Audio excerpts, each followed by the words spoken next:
En beauté 2024 partout. Donc finalement la vidéo était trop longue, j'ai décidé de la diviser en deux parties et on y va tout de suite. On va rester avec les personnalités et la beauté et là on va rester du côté français. Bien qu'elle ait fait un petit séjour aux États-Unis, elle est revenue en Europe. Il s'agit de Nabila, oui. Alors il faut savoir que Nabila, elle est connue bien évidemment pour son shampoing. T'es une fille, t'as pas de shampoing. Allô? Depuis 2018, Nabila a lancé Nabila Beauty qui est une marque de beauté avec notamment du maquillage. Alors déjà je tiens à dire que c'est quand même bien parce que la marque existe depuis maintenant presque 7 ans, ce qui est assez, je trouve, assez rare pour une personnalité issue de la télé-réalité, influenceuse, voilà, le truc pas très... Je suis assez impressionnée et je pense qu'elle aime vraiment ce qu'elle fait, donc c'est ce qui permet de tenir parce qu'on a vu des tas de personnalités, que ce soit Sananas Et j'ai pris la décision d'arrêter Autrera Beauty. ou Lolita, comme je vous disais, ont fait plus ou moins des marques blanches, on sait pas trop finalement si c'est sincère ou juste parce qu'il y avait un filon à prendre. En tout cas, Nabila Beauty existe depuis presque 7 ans maintenant. Et ce que j'ai beaucoup aimé cette année, je sais pas si vous l'avez vu, elle a fait une brève apparition sur ça, elle s'est pas épanchée longtemps, en tout cas moi je l'ai pas vu parler de long en large en travers, je la suis peut-être pas assez, mais c'est qu'elle a tout simplement sorti un parfum qui s'appelle Mimi, le diminutif de son fils Milan, et en fait sur son compte Instagram on voit qu'elle a quelques photos, quelques clichés partagés avec Milan, donc son aîné, celui qui l'a fait devenir maman, et le parfum. Alors voyez, le packaging du parfum, il est simple, il est aussi bien pour les enfants que pour les parents, et je trouve que Nabila, elle est vraiment en train de se faire une image qui lui va extrêmement bien et qui à mon avis est en train de payer. Alors déjà, je sais pas si vous vous rendez compte, mais on passe du allô téléphone à la mère de famille qui partage des moments intimes et très simples avec son fils, donc c'est très bien pour son image. Je pense aussi que faire ce genre de produit, un parfum pour enfants, mère-enfant, parent-enfant, ça lui permettra également de toucher une audience qui ne connaît pas forcément Nabila ou qui est un petit peu éloignée mais qui cherche quelque chose autour de la famille, de la jeune famille, parce que maintenant Nabila, elle a fait place à la jeune maman calme, posée, sage, qui s'occupe de ses fils, en même temps qui n'oublie pas son travail. On est très loin des phrases. Là, elle est vraiment en train de reshifter son image et ça lui va très bien. Donc moi, je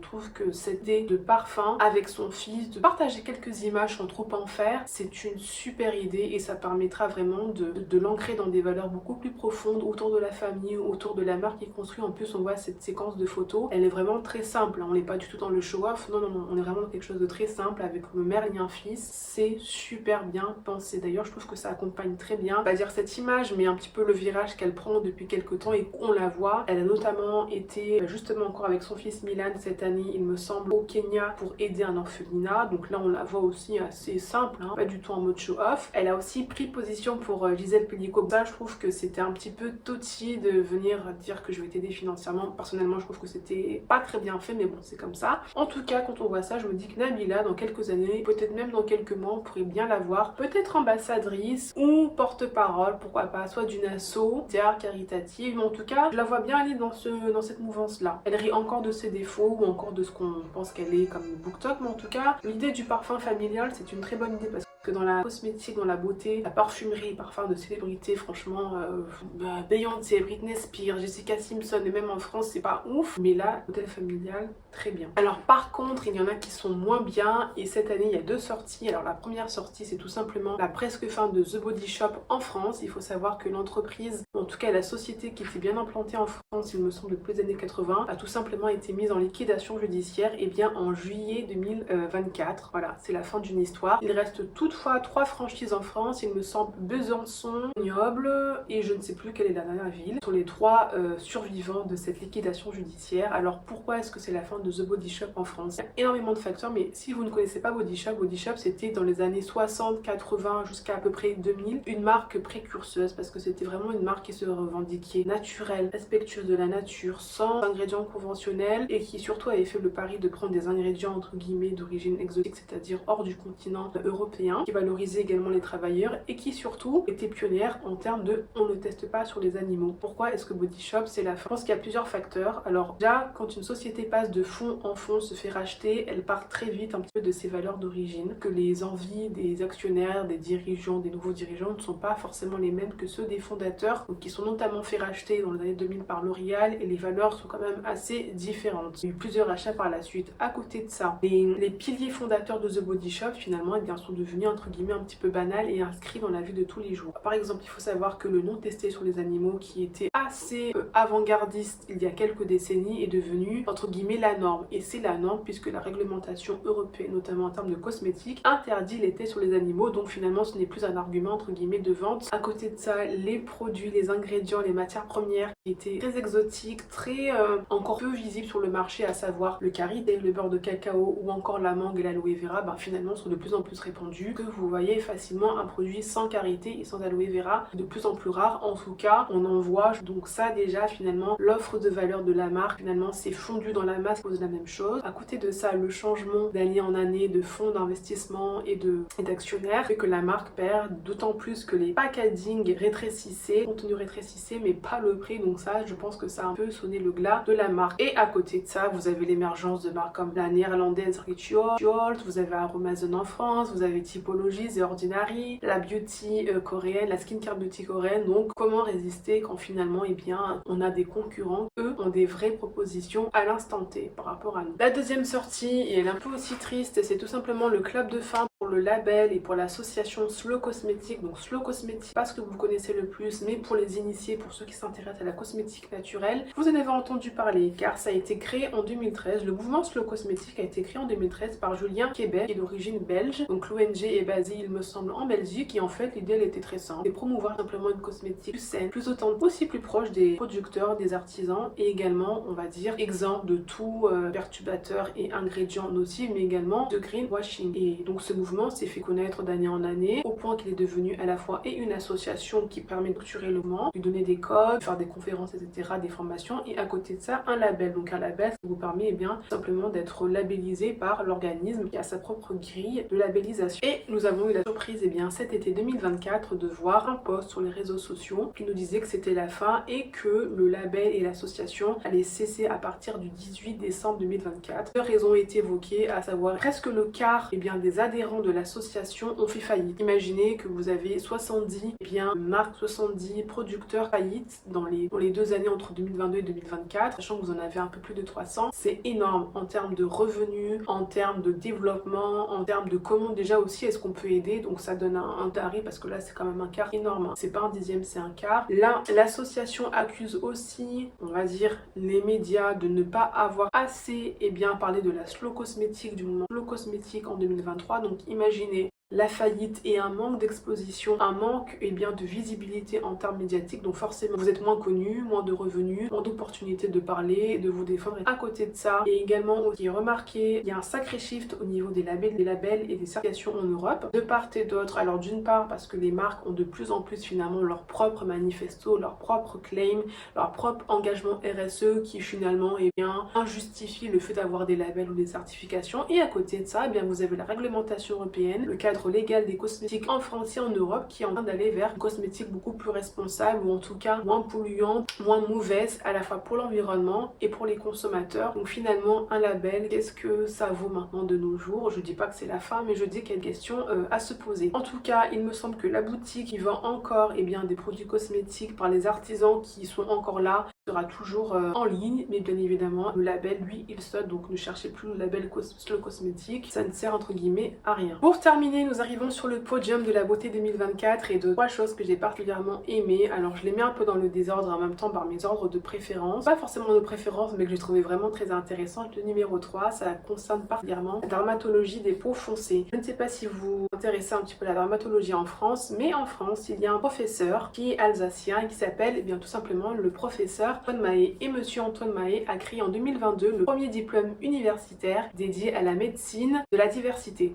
Médecine de la diversité, qu'est-ce que ça veut dire? Que les gens sont pas les mêmes? Exactement. Et appréhender un patient qui vient hors de l'Europe, qui n'est pas caucasien, ce n'est pas la même chose que de traiter quelqu'un qui vient de l'Europe, de la France ou qui est caucasien. Énormément de choses. Et ce qui est très intéressant de ce diplôme universitaire, déjà c'est qu'il existe, c'est une première en France, et qu'en plus il propose des modules qui vont vraiment être destinés à la dermatologie des peaux noires. Alors c'est un module, c'est pas un master, il faudrait pousser le bouchon beaucoup plus loin. Pousse le bouchon un peu trop loin, Maurice. Mais c'est une première en France. Et d'ailleurs dans la dermatologie et dans l'aspect des pathologies de carnation et de cheveux afro ou en tout cas foncés, on a quand même des cours sur le cheveu crépus, des cours sur l'évolution pigmentaire cutanée, sur la cosmétologie, ou encore le cours 22 permet d'aborder les grandes ensembles régionaux que sont l'Afrique subsaharienne et les Antilles. Je sais pas si vous vous rendez compte, mais ça c'est super pour les médecins, pour les dermatologues, pour tout le corps médical qui a vraiment envie de mieux comprendre sa patientèle qui n'est pas caucasienne, qui n'est pas européenne ou plutôt qui est extra-européenne. Ça donne vraiment des clés et l'aspect dermatologique est très important parce qu'on pourrait faire un pan entier. Je pense qu'il faudrait au moins, je sais pas, 4-5 années d'études spécialement dédiées à la dermatologie. Et je parle aussi des cheveux des personnes foncées. En tout cas, commence entre la Méditerranée, Alger jusqu'au Cap de Bonne-Espérance en passant par les Antilles et la Réunion, Madagascar. Bref, toujours est-il que c'est une très belle avancée et franchement on espère que ce diplôme universitaire sera reconduit d'année en année, donc n'hésitez pas à le consulter, donnez-lui de la force, c'est très important. Mon film coup de cœur de l'année, même s'il y en a un que j'ai beaucoup aimé, mais on va pas parler de lui, vous l'avez deviné, c'est simplement The Substance qui est sorti sur nos écrans le 6 novembre 2024. Réalisé par la française Coralie Farja avec la sublimissime et sculpturale Demi Moore qu'on retrouve, mais waouh, genre c'est une bombasse, et avec son double Sue qui n'est rien d'autre que l'actrice mannequin Margaret Qualley que vous connaissez puisque c'est elle qui interprète la fille à la robe verte dans le spot de Kenzo. Les gens vous diront que c'est un film d'horreur, un film gore, moi je vous dis que c'est une fable contemporaine sur la beauté de la femme, sur la perception de ce que doit être la femme au 21e siècle, et franchement le côté gore, il y en a. Bon, la fin, voilà, je suis un peu mitigée, mais il sert vraiment le propos. Donc, grosso modo, c'est l'histoire d'une femme qui a 50 ans, qui est l'animatrice d'une émission Gym Tonic qui passe à la télé et qui se fera remercier à ses 50 ans par bien évidemment le producteur qui est un homme parce que elle a 50 ans, elle est plus assez fraîche, elle est plus assez jeune et ils veulent du jeune, du sang frais, du sexy. Et ça sera donc un choc pour notre Demi-Moore, comme par miracle ou presque pas, faut voir le film, se fera proposer de se faire injecter, de prendre un produit qui s'appelle tout simplement The Substance. The Substance, c'est ce qui vous permettra de devenir une meilleure version de vous-même. Et qu'est-ce qu'une meilleure version de vous-même pour une femme si ce n'est qu'être jeune, être mince, être sylphide, avoir moins de 30 ans et ne pas avoir de rides et les fesses extrêmement rebondies. Ben, c'est ce qui va se passer dans le film. Et vous allez voir cette alternance entre le personnage principal et son double jeune Sue, une semaine sur deux. Et bien évidemment, c'est trop résistant, c'est trop tentant. Pourquoi est-ce qu'on voudrait stopper ça, de rester plus jeune? Et c'est là que la machine s'enraye. En tout cas, ce film, bien évidemment qu'il est gore, il y a des scènes de sang, il y a des scènes de chair, hein, vraiment de chair, voilà, tout ce que je peux dire, mais je trouve que tout sert le propos. Et franchement, quand j'ai vu ce film, et à la fin je me suis dit, mais en fait, c'est vrai que ce film est gore dans la vie de tous les jours et je veux pas être là pour culpabiliser ou juger les personnes de manière impartiale, mais quand je vois, parce que moi j'habite la Côte d'Azur, quand je vois finalement des femmes et des hommes qui sont botoxés, on ne bouge plus, quand tu vois les pommettes extrêmement saillantes au point que les yeux ont l'air d'être enfoncés ou au contraire boursouflés, quand tu vois ces espèces de bajoux qui sont trop remontés, les tempes qui sont extrêmement liftées, mais moi je vais vous dire quelque chose, c'est effrayant. La substance c'est gore, mais la réalité de la chirurgie esthétique c'est que parfois c'est tout simplement effrayant et que ça fait peur. Moi j'ai déjà vu des personnes et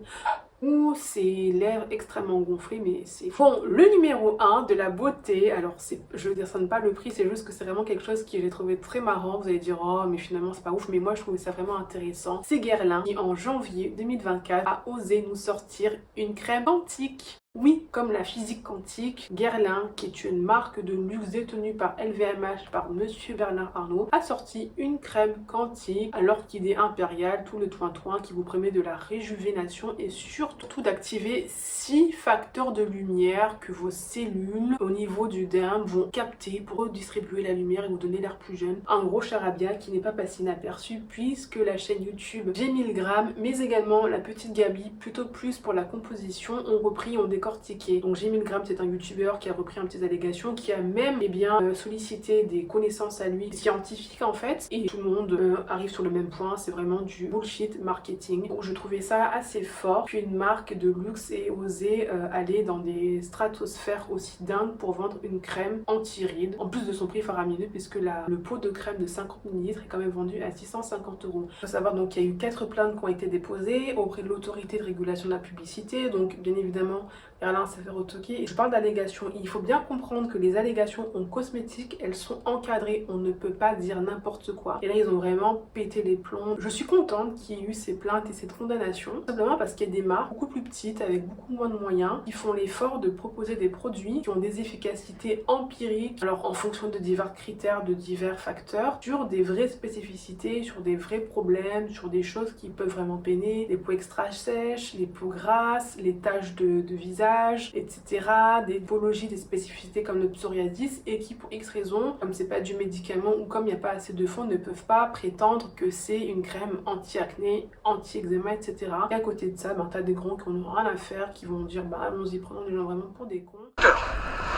J'ai un con de classe mondiale ce soir. Dans leur imaginaire, voilà, essayons de les rassurer avec 2-3 mots scientifiques et un petit peu de New Age avec du quantique, aura, et ça va passer. Et je suis bien contente qu'en France, on soit assez des gendarmes, assez carrés et cadrés et qu'il y a quand même une petite justice qui se fait. Et vraiment, Guerlain, s'il vous plaît, ne restez que sur vos abeilles. C'est fou le commerce finalement, des fois le capitalisme, c'est juste vendre une crème extrêmement chère et pour essayer de la vendre le plus cher possible, tu vas raconter des tas de bêtises et prendre les gens vraiment pour des imbéciles. Affaire à suivre en tout cas, n'hésitez pas à vous abonner. 2025 c'est l'année de Renaissance Beauté, je n'en dis pas plus. Je vous dis à très vite, prenez soin de vous, bonne fête, c'était James.